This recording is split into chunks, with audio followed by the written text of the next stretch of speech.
কয়েকদিন থেকে এত বৃষ্টি হচ্ছে যে এখন ঠান্ডায় পড়ে গেছে। তারপর ভাবলাম যে এই ঠান্ডার মধ্যে আপনাদের সঙ্গে গরমের একটা রেসিপি শেয়ার করি, যাতে আমার নিজেরও মনে হয় যে একটু গরম গরম লাগে। এই 2 দিন আগে যে গরম ছিল, আর আপনাদের কাছেও মনে হয় যে না, গরম আসলে তখন আবার খাবেন, মানে ওয়েটটা করেন অন্তত গরমের জন্য। কয়েকদিন থেকে টানা এত বৃষ্টি, আমি তো বাসা থেকে বের হই না, কিন্তু তারপরও আজকে এত পরিমাণ বৃষ্টি হচ্ছে সকাল থেকে, প্লাস এত বাতাস যে মানে আমি নিজে তো সোয়েটার নিয়ে আসি নাই বাসা থেকে, মানে বগুড়া থেকে। তো আমার মেয়ের জন্য সোয়েটার নিয়ে আসছি। তো 2 দিন আগে আমি হচ্ছে ফালুদা বানাচ্ছিলাম, তো এর হচ্ছে কিভাবে বানাইছি কেমনে বানাইছি ওইটার ভিডিও করে নেই, কারণ আমি মধ্যরাতে উঠে বানাচ্ছিলাম। আমার জামাইয়ের খুব পছন্দ, তার খাইতে ইচ্ছা করছিল, তাই ঘুম ঘুম নিয়েই আমি বানাইছিলাম হচ্ছে ফালুদাটা।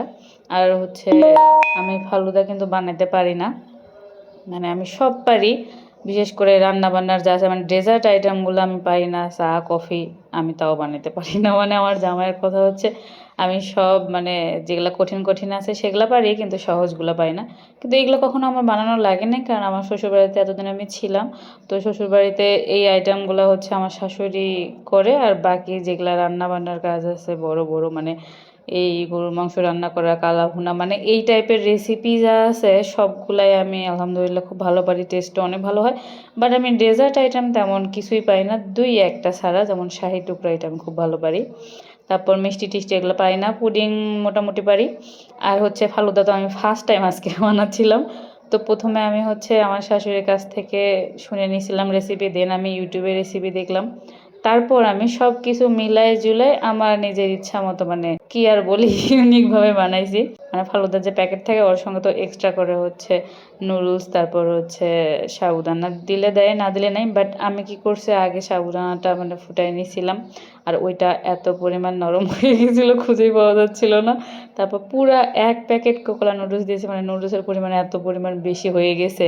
আর এদিকে আমি কাজ করতেছি, দেখেন আমার মেয়ে সুন্দর করে আসছে, আসে ওই দেখতেছে হয়েছে কিনা, মানে তদারকি করতেছে। যদিও আমার জামাই সকালবেলা খাইয়ে দেয় অফিসে চলে গেছে, মানে এত পছন্দ, আর ভাতের বদলে ওটা খেলেই চলে। আর আমার পিছনে বেসিনটা হচ্ছে সাইডে ইগনোর করবেন, কারণ আমি সব সময় পরিষ্কার রাখি। এখন যেহেতু কাজ করতেছি ওই জন্যে বেসিনটার এই অবস্থা, বাট মাত্রই আমি করলাম, আর খাওয়া দাওয়া শেষ করে আবার পরিষ্কার করে দেবো। দেখেন আমার মেয়েকে বললাম যে বেদনাটা খাও, মানে ওটা তো উপকারী, খাইলে গায়ে লাগবে, কিন্তু না, সে আইসক্রিম খাচ্ছে। মানে এত পরিমাণ গরম পড়ছিল সেদিন। আর ওর গেঞ্জিটা হচ্ছে, ওর যখন 2 বছর ছিল তখনকার, মানে 1 বছর 1.5 বছর আগে এটা গেঞ্জি পাইছিলাম, আমি ভাবলাম নিয়ে আসি। আর হচ্ছে ঢাকায় তো এসি নাই, সো সেই হিসাবে এটা কাজে লাগবে। তো নিয়ে আসছিলাম, সেদিন এত পরিমাণ গরম পড়ছিল যে ওটাই পরে দিছিলাম। আর ওকে বলতেছিলাম আমি যে আমি তোমার ফালুদাতেই যে আইসক্রিম দিছি, আইস কিউবগুলো দিছি, আর আইস কিউবগুলো মানে এত পরিমাণ গরম ছিল আসার পরে, যে প্রত্যেক দিন আমি আর আমার মেয়ে আইস কিউব বের করে কামড়ায় কামড়ায় খাচ্ছিলাম, মানে আইসক্রিমের মতো আর কি।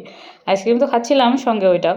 তো আমার মেয়েকে বললাম যে খায় দেখো তো কেমন হয়েছে, ও আবার আইসক্রিম বলতে পাগল, মানে আমার মতো কিছুটা হয়েছে। আর ফালুদা জ্বর এত পছন্দ হবে এটা আমি আশাও করি নাই, মানে এই কয়েকদিন থেকে হয়, সকাল সন্ধ্যা দুপুর মানে যখনই পায় তখনই ফালুদা খায়। মানে ওর বাবার মতো, ওর অত সময় পাচ্ছে না, অফিস থেকে আসে, কিন্তু ও এত পরিমাণ খাচ্ছে, মানে এটা শেষ অলরেডি, 2 দিনে সব শেষ করছে, পুরো 1 পাতিল রান্না করছিলাম।